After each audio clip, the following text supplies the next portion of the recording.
नारायण नारायण नारायण। हरे कृष्णा कृष्णा कृष्णा हरे हरे, हरे राम राम राम हरे हरे।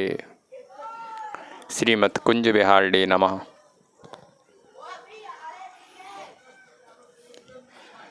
बिहारी जी के चरणों में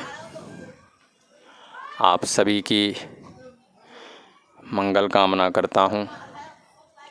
आप सभी पर अपनी वो करुणामयी दृष्टि हमेशा बना के रखें और पूर्व प्रसंग के अनुसार साधकों के लिए कुछ विचार चल रहा है कि जो इस पथ पर चल रहे हैं, परमार्थ के पथ पर, धर्म के पथ पर जो चल रहे हैं, उनको क्या करना चाहिए और किससे बचना चाहिए। तो मैं कल भी आपसे कह रहा था कि निंदा आदि जो ये दोष हैं, इससे हर एक साधक को बचना चाहिए। देखिए, ये सच्चाई है। जो हमारे नज़दीक हैं उनसे मैंने सभी से कह रखा है कि मुझे यदि सुनाना है तो आप किसी की अच्छाई सुनाइए। जब कोई व्यक्ति किसी की बुराई हमसे करता है, भले ही वो सच्ची बात हो, तो मेरे को घबराहट होती है। तो मैं कहता हूँ कि कई बार लोग नेगेटिव बातें व्हाट्सएप पर डाल देते हैं, राजा ऐसा है, फलाना मंत्री ऐसा है, फलाना व्यक्ति ऐसा है। तो मैं कहता हूँ कि आप जो हमारे लिए डालना है, आपको कोई अच्छा भी तो लगता होगा दुनिया में, जो आपको अच्छा लगता है उसके बारे में कुछ डालिए। क्योंकि आप जैसा सुनेंगे आपके शरीर से वैसी ही ऊर्जा निकलने लग जाएगी। जो लोग सारे दिन आलोचना करते हैं या आलोचना सुनते हैं, उनके पास यदि आप बैठोगे भी तब भी आपको घबराहट होगी। इसलिए ऐसे लोगों से बचो। और दूसरी बात, आप ध्यान देना, इसके आगे की बात, उन लोगों का संग करो, केवल और केवल उन लोगों का संग करो जो धर्म में श्रद्धा रखते हैं, ईश्वर में श्रद्धा रखते हैं और हमारे जो शास्त्र हैं उनमें श्रद्धा रखते हैं। जो तर्क वितर्क करते हैं उनसे दूर रहो। क्योंकि नारद भक्ति सूत्र में नारद जी ने अपने श्रीमुख से कहा है कि विवादो नैव अवलंब्य। ध्यान देना, साधु को तर्क वितर्क के चक्कर में नहीं पड़ना चाहिए, वाद विवाद के चक्कर में नहीं पड़ना चाहिए। क्योंकि यदि किसी तर्कशील व्यक्ति को, मान लो आपने अपने बुद्धि के द्वारा ये सिद्ध भी कर दिया कि हाँ ईश्वर है, तो भी वो मानेगा तो नहीं। इसलिए मेरा यही कहना है कि ऐसे व्यक्ति से दूरी बना के चलो। हमें न उसके बारे में कुछ अच्छा बोलना है, न हमें उसके बारे में कुछ बुरा बोलना है। अब कई बार कोई व्यक्ति बोल देता है, ध्यान देना, कि यदि ईश्वर है तो हमें दिखाओ। ध्यान देना, कोई कहता है यदि ईश्वर है तो हमें दिखाओ।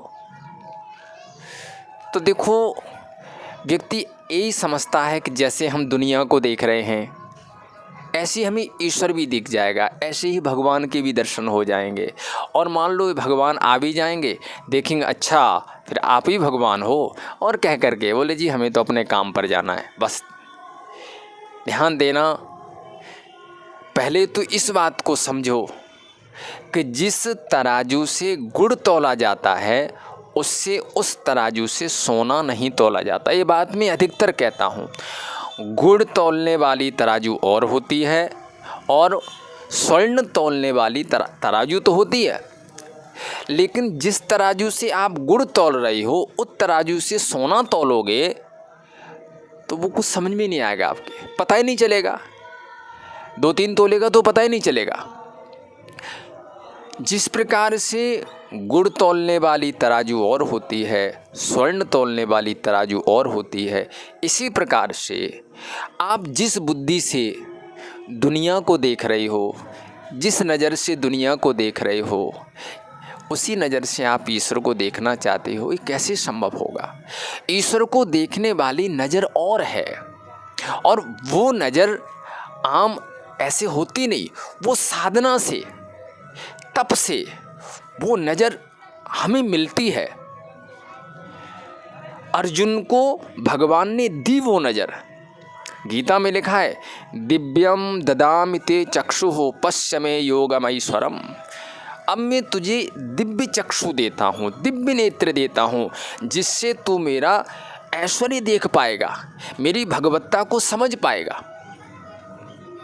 इसलिए इस चीज़ को समझिए, उन तार्किकों से दूर रहिए जो ये कहते हैं कि चूँकि दिखता नहीं इसलिए ईश्वर कहाँ है। और देखने का मतलब वो इतना ही समझते हैं कि जो आँखों से दिखता है वो ही देखना है। उनको ये नहीं पता कि शब्द भी दिखाई देता है, लेकिन शब्द आँख से नहीं कान से दिखता है।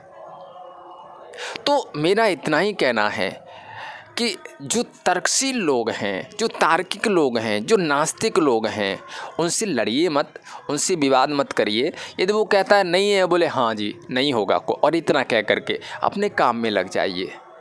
और ध्यान देना विशेष करके, क्योंकि इस पथ में श्रद्धा की ज़रूरत है। और 3 प्रकार की श्रद्धा हमारे शास्त्रों में उल्लेख आया है। एक तो वो श्रद्धा जिसमें श्रद्धा के साथ विवेक भी है। पहले प्रकार की वो श्रद्धा है, यानी ऐसे लोग जो श्रद्धावान भी हैं और ज्ञानवान भी हैं, उनको शास्त्र का ज्ञान भी है और श्रद्धा भी है। दूसरे वो लोग हैं जिनको ज्ञान तो नहीं है शास्त्र का, लेकिन श्रद्धा अटूट है,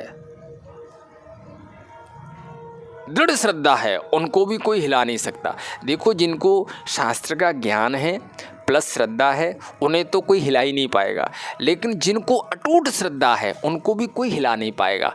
परंतु एक तीसरी होती कोमली श्रद्धा, शास्त्र में वर्णन आया, यानी श्रद्धा तो है लेकिन बड़ी नाजुक श्रद्धा है। उन लोगों को बचना चाहिए जो अभी नए नए इस पथ पर चले हैं, जिनको न तो इतनी दृढ़ता है और न कोई शास्त्र की ज़्यादा नॉलेज है। उनको ऐसे लोगों से बचना चाहिए। और ये बात साफ लिखी है, कौन कुसंगति पाए नशाई, रामचरितमानस में आया है। मंथरा का कैकेयी ने साथ किया था, कैकेयी ने मंथरा का साथ किया था। परिणाम ये हुआ कि उसने राम को वनवास दे दिया, ईश्वर को अपने से दूर कर दिया। इसलिए जो ऐसे लोग हैं, मेरा बार बार ये कहना है, जो ऐसे लोग हैं जो ईश्वर के बारे में या ईश्वर को नहीं मानते या उनके बारे में कुछ और सोच है, तो उनसे विवाद नहीं करना है। हमें किसी से विवाद नहीं करना, विवादो नहीं बवलंब्या, लेकिन बस उनका संग करना है जो मानते हैं, जो श्रद्धावान लोग। ऐसी जगह जा कर के बैठिए, तीर्थों का सेवन कीजिए। और यदि आप अकेले भी बैठते हैं, वैसे तो मैं कहता हूँ अकेले बैठो और अकेले बैठ कर के भगवान से प्रार्थना करो। ये प्रारंभ है, शुरुआत है। यदि आपको कुछ नहीं आता है तो प्रार्थना करो, हे गोविंद हमें रास्ता दिखाइए। और ध्यान देना, दिव्यो देव एको नारायणो माता पिता।